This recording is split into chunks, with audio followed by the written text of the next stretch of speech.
All right, guys, Saturday, we're back in Stockholm. They've done really well in Stockholm, Sweden, the UFC, and that's why they go back every year, every other year.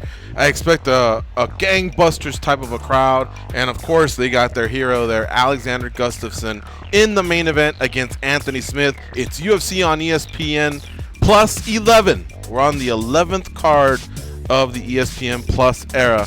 Now, because they're over in Stockholm, Sweden, it's not like when they did the pay-per-view where I think the guys walked out like at 4 a.m. The odds here come around, Gustafsson's anywhere from like 3-1, 2.5 to 1. I'm seeing it kind of all over the place, but I'm focusing here on like 5 dimes, minus 325, bookmaker, minus 315. Anthony Smith comes back at about plus 255, 249, 240. So shop around for sure, depending on what side you're going to play. All right, what do you think happens here in this light heavyweight encounter, Dan Tom? Stylistically, I can see why Gustafsson is kind of taking the lead here as a heftier favorite. I would say maybe more the 2-1 range, but like what you're listing, you're probably going to start to find 3-1, and I see it settling about that time for fight time. I mean, stylistically, I think it's an uphill battle for Smith in the sense of not so much the speed, although I would maybe give Gustafsson that edge, but the footwork, the movement, whereas Anthony Smith, he uses all 8 limbs beautifully as far as the Muay Thai striking goes, only getting sharper under the tutelage of Mark Montoya at Factory X, but ultimately, he is a bit more of a plodding striker, and that's why even though I love myself some Glover Teixeira, especially at dog money, I had a hard time taking Teixeira when he went to Stockholm to face Gustafsson. Gustafsson, of course, 1-1 there, I believe, off the top of my head. He lost a crushing one to Johnson, but again, would come back later, get that win against Gustafsson. I think he's used to that pressure here, guys. Mindset-wise and intangibles, I think the bigger question mark is around Anthony Smith. And again, I'm an Anthony Smith fan. It's seldom that you see me pick against this guy. But if you scroll down to the breakdown attached to this video, you may have seen me done it again here. Because at the end of the day, I have to look at analysis, but not just analysis. There's also those intangibles like I just led onto. And again, the question mark on Anthony Smith, where's his head at? In recent interviews, he's saying, I just want to fight. I just want to get this out of the way. I just want to go to Stockholm and I want to fight. Anthony Smith, he's only been in a decision, guys, 4 times in 45 fights. He's coming off a decision. Granted, it was to John Jones, but I don't think he liked that performance, guys. I don't think Anthony Smith likes to go to decision. He is coming to, do or die here. That could be a really good thing, or it could be a really bad thing. It's like getting out of a long relationship, right? He just went those 5 rounds. We've all been there, right, guys? You get out of a long relationship. This isn't gender specific. Girls, too.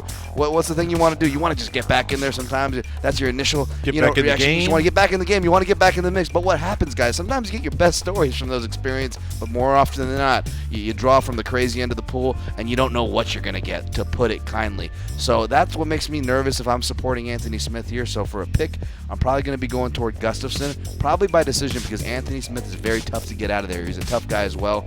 He doesn't go away easy. All right, how about you guys? Who do you like in this one? I think this is going to be a really fun fight, but I'm a little scared for Alexander Gustafsson because sometimes he's a very patient fighter, and I think if he's too patient with a guy like Anthony Smith, he starts to get better as the fight goes on. He's a little crazy, and I don't know, man. I feel like everything Dan was saying, he's got this little chip on his shoulder. It could be a very tough fight for Alexander Gustafsson if he doesn't command the ring early, if he's not aggressive early. So is it enough to make you pick Anthony Smith, or is that what you're writing with? Yes. Oh, nice. I'm also taking Anthony Smith in this one. They both have lost to John Jones recently, and that's both of their guys' last fight.